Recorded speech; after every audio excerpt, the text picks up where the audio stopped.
On a tous un rapport à l'école qui est différent. Certains créent des amitiés de longue date et d'autres préfèrent oublier cette période-là.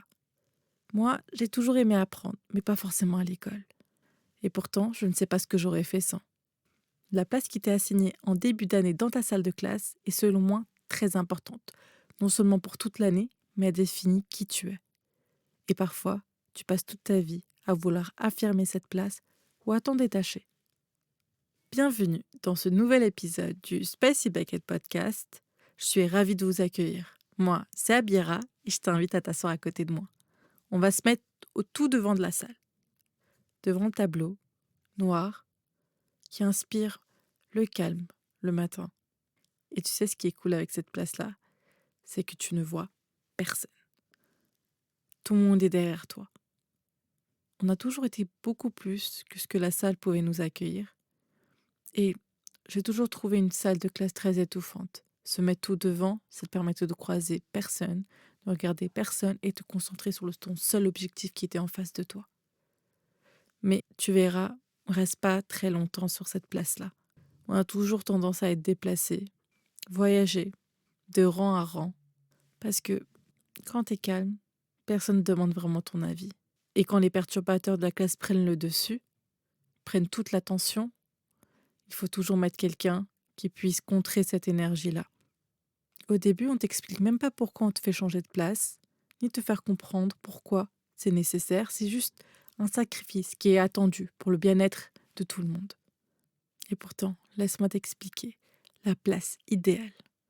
Certes, tout devant, mais tout à gauche, près de la fenêtre. Une fenêtre qui donne une vue sur la cour de récréation. Tu peux t'adosser, regarder ailleurs. C'est une place idéale selon moi. T'es devant, tu ne vois pas personne derrière toi. T'es à une extrémité, du coup à une vue périphérique de l'enseignant. Et toi, mais ne calcule pas beaucoup. On te laisse tranquille. Et la meilleure chose, c'est que la fenêtre. Cette fenêtre, cette ouverture, cette extension de cette salle permet de respirer, de voyager, d'aller autre part. J'ai toujours trouvé intéressant la vue d'une fenêtre qui donnait sur une cour de récréation vide. C'est comme une peinture vivante. Et je pouvais regarder des heures et des heures. Chaque mouvement, discret et doux. C'était le seul moment où je pouvais apprécier une cour de récréation. J'ai toujours trouvé ce temps de cours de récré, cette pause-là, beaucoup trop long. Comme à mon habitude, un banc en dessous d'un arbre qui me tenait à l'ombre. Et parfois, en restant immobile, je pouvais me fondre dans le décor. D'où je viens, on ne connaît pas la mer ou les montagnes à l'horizon. Sous le ciel, il y a un sol bétonné qui regorge de chaleur, tachait du sang de nos genoux éraflés. J'en porte encore les cicatrices. Ça a toujours été la faute de cette grande branche d'arbre qui voulait ressurgir de ce sol-là, le briser en deux, comme si elle étouffait. Et je me prenais toujours le pied dedans.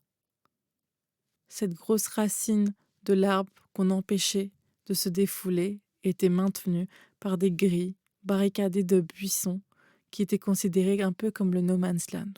Personne n'a le droit de mettre un pied dedans. Et pourtant, j'aurais tellement voulu apprendre à grimper des arbres.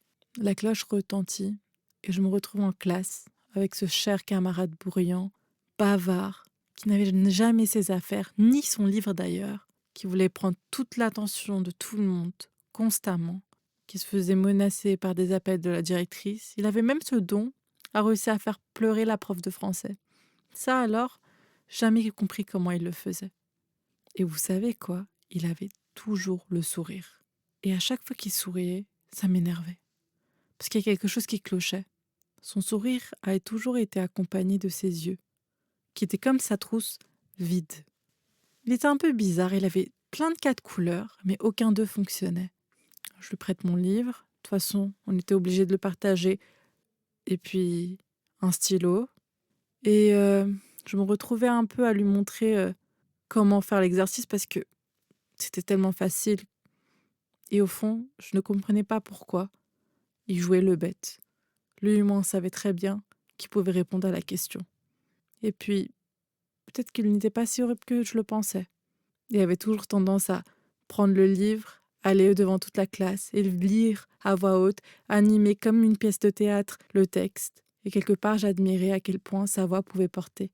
Il arrivait à faire sourire tout le monde, Même la prof qui l'avait fait avant pleurait. J'ai peut-être craqué ma joue quelquefois aussi.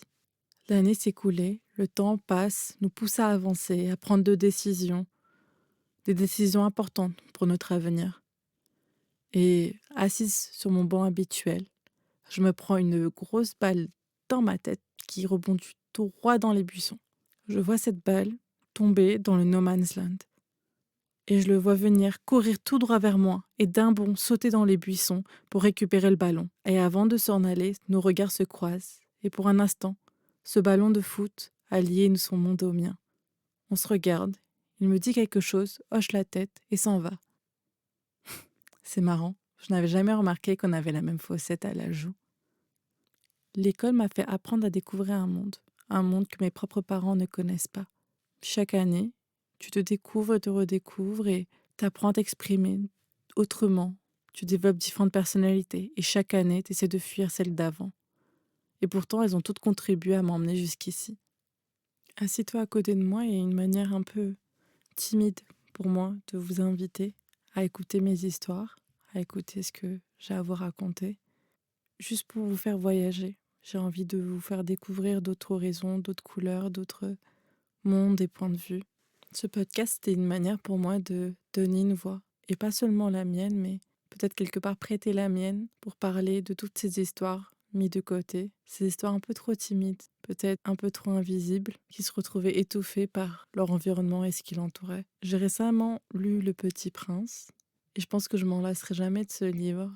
Ça me permet de me reconforter dans la part d'enfance qu'on porte tous, qu'on essaie toujours d'étouffer parce que on veut être fort et pas montrer que, quelque part, il y a des petites choses dans la vie qui nous fascinent encore, qui nous questionnent.